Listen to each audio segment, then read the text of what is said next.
사랑하는 극동방송의 청자 여러분, 한 주간 동안 평안하셨습니까?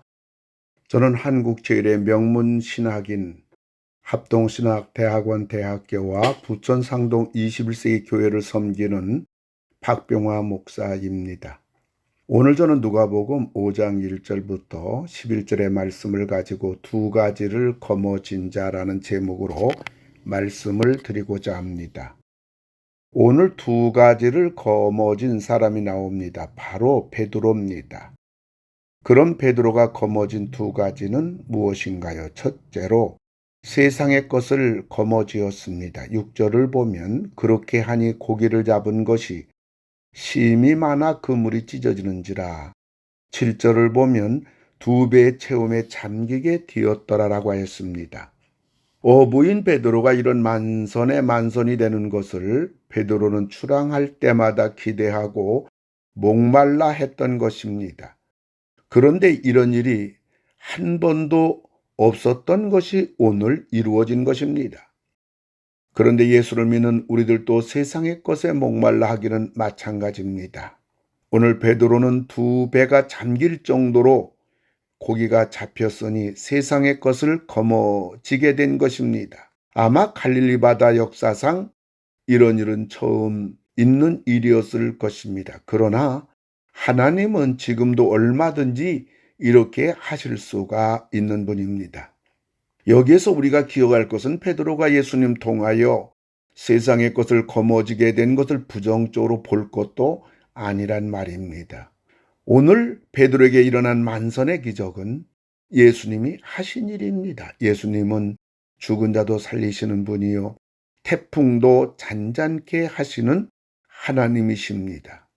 고기 한 번 잡힌 것이야 예수님에게는 아무것도 아닌 것입니다. 요즘 새벽에 역대 상하를 강해하는데 사실 역대 상하는 이런 이야기입니다. 하나님을 잘 믿었더니 세상의 것을 거머쥐게 되었고 하나님을 떠나고 우상을 섬겼더니 중병이 들고 주변 국가의 침략으로 모든 것을 다 잃고 끝내는 하나님의 치심으로 죽었다라는 이야기입니다.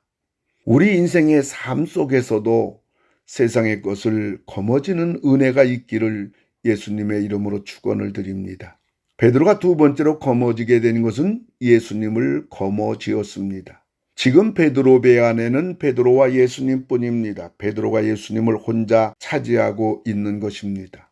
예수님을 거머쥔 베드로는 어떻게 했습니까? 누가복음 5장 11절 보면 그들이 베드로를 육지에 대고 모든 것을 버려두고 예수를 따르니라. 이런 베드로에게 예수님은 뭐라고 하셨습니까? 10절을 보면 이제 후로는 네가 사람을 취하리라. 고기나 잡아먹고 잘 살아보겠다던 어부쟁이에서 이제 예수님만 따르며 사람 살리는 예수쟁이가 되라는 것입니다. 원하기는 베드로처럼 세상의 것도 거머쥐어 축복의 대장부가 되는 동시에 예수님도 거머쥐어 믿음의 대장부가 되시는 여러분들이 모두 되시기를 예수님의 이름으로 축원을 드립니다. 그럼 베드로는 어떻게 이 두 가지를 거머쥐는 자가 되었을까요? 첫째로는 예수와 여행하라. 오늘 베드로는 예수님과 단둘이 여행하는 걸 봅니다. 3절을 보면 예수께서 한 배에 오르시니 그 배는 시몬의 배라. 그리고 예수님은 베드로 배에 오르시더니 육지에서 조금 뛰기를 요구하셨습니다. 사랑하는 극동방송의 청자 여러분, 예수님과 여행하려면 무리와 떨어져야 합니다. 그리고 사람들이 사는 육지와 멀어져야 합니다. 이것은 지금도 마찬가지입니다. 우리들도 예수님과 여행하려면 가능한 사람들과 가까이 하는 대신에 예수님과 가까이 해야 합니다. 시간, 장소도 마찬가지입니다. 주일이나 찾는 예수님 가지고서는 예수님과 미룰 여행이라고는 할 수 없습니다. 그리고 예수님은 우리와 단둘이 여행을 원하십니다. 그리고 예수님은 우리들과 긴 여행을 원하십니다. 4절을 보면 시몬에게 이르시되 깊은 데로 가서 깊은 데로 가려면 한참 가야 합니다. 그리고 깊은 데는 마지막 끝입니다. 예수님은 우리들과 평생 여행하기를 원하시는 것입니다. 그리고 예수님과 미룰 여행하려면 믿음으로 해야 합니다.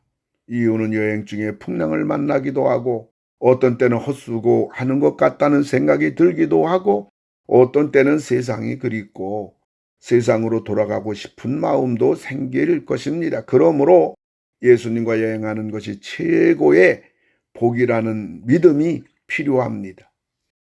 두 번째로 말씀과 여행하라. 오늘 베드로가 예수님과 여행을 하게 된 것은 예수님이 말씀하신 대로 하는 여행이었습니다. 4절을 보면 시몬에게 이르시되 깊은 데로 가서 그물을 내려 고기를 잡으라. 그러자 베드로는 5절에 말씀에 의지하여 내가 그물을 내리리이다. 베드로의 여행은 말씀의 여행이었습니다. 우리들이 말씀과 여행하려면 다른 것이 없습니다. 늘 성경책을 끼고 살아야 합니다. 늘 가지고 다녀야 합니다. 그리고 할 수 있는 대로 읽고 또 읽어야 합니다. 성경 읽는 것이 일상화되어야 됩니다. 뿐만 아니라 예배 시간마다 하나님의 음성을 들어야 합니다. 사실 예배 시간에 많은 순서들은 하나님의 말씀을 듣기 위한 보조수단입니다. 그래서 우리들이 말씀 읽는 것이 일상화가 되고 예배 시간마다 말씀 듣는 것이 정예화가 되고 더 나아가 말씀대로 사는 삶이어야 합니다. 이것이 말씀과 여행입니다. 인생의 삶은 다양하기만 합니다. 그러나 결론은 이겁니다. 인생의 삶이 어떠하든 예수님과 여행을 하고 말씀과 여행을 하는 것이 가장 복된 여행이라는 것입니다. 세 번째, 은혜를 받은 자로 여행해야 됩니다. 오늘 베드로는 만선 앞에 완전히 거꾸러졌습니다. 한마디로 은혜를 받은 것입니다. 사람은 은혜를 받으면 달라지는 겁니다. 변화되는 겁니다. 새 사람이 되는 겁니다. 생각이 바뀌고 말이 바뀌고 행동이 바뀌는 것입니다. 사는 목적, 사는 이유가 달라지는 것입니다. 은혜를 받으면 예수님이 누구인지 알게 되는 겁니다. 8절 보면 베드로가 예수님을 주여라고 부르는 것을 봅니다. 은혜를 받으면 자신을 알게 되는 겁니다. 5절에 보면 나는 죄인으로소이다. 자기를 아는 것이 구원의 첫걸음입니다. 자기를 아는 만큼 신앙이 들어가는 것입니다. 자기를 아는 만큼 그는 거룩해져 가는 겁니다. 자기를 아는 만큼 그는 겸손한 자가 되는 것입니다.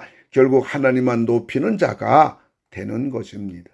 은혜를 받으며 사명을 깨닫는 자가 되는 것입니다. 자기가 어떻게 살아야 할지 알게 된 겁니다. 10절에 이제후로는 네가 사람을 취하리라. 그래서 그는 어떻게 합니까? 11절 보면 그들이 베드로를 육지에 대고 모든 것을 버려두고 예수를 따르니라.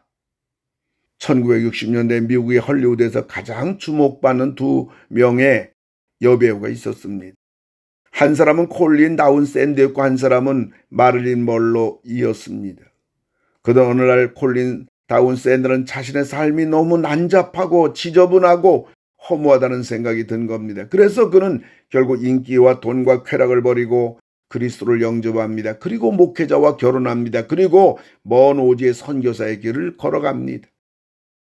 그 당시 많은 사람들이 콜린 다운샌드를 비웃었습니다. 한편 마릴린 먼로는 육체파의 배우로 케네디 대통령을 의시하여 많은 남성들과 쾌락을 즐기고 마음이 공허해지면 마약으로 달랬습니다. 그러다 결국 36살에 자살하고 생을 마감합니다. 마릴린 먼로가 자살하기 직전 콜린 다운샌드에게 보낸 편지입니다. 난 네가 헐리우드를 떠날 때 어렸었다고 생각했었지. 내 경쟁 상대가 없었다고 마냥 좋아했었어. 그러나 이제 나는 네가 부럽구나. 난 이 세상에서 가장 불행하고 가장 비참한 사람이야. 사랑하는 극동방송 애청자 여러분, 세상의 것을 걸머지기 원하나요?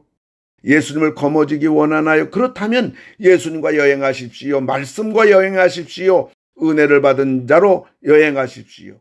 물론 예수님과 여행을 떠난 베드로가 중간중간에 넘어지고 유약한 모습이 없었던 것은 아닙니다. 그러기에 교회가 필요하고 예배가 필요한 겁니다.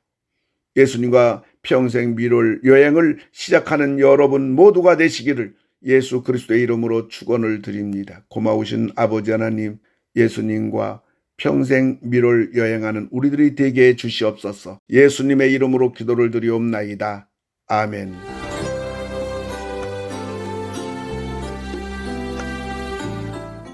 내가 매일 기쁘게 지금까지 부천 상동 21세기 교회 박병화 목사님께서 말씀 전하셨습니다. 오늘 말씀 들으시고 신앙생활에 도움받기 원하시는 분은 지역번호 032-245-1004 245국의 1004번 부천 상동 21세기 교회로 전화하시기 바랍니다.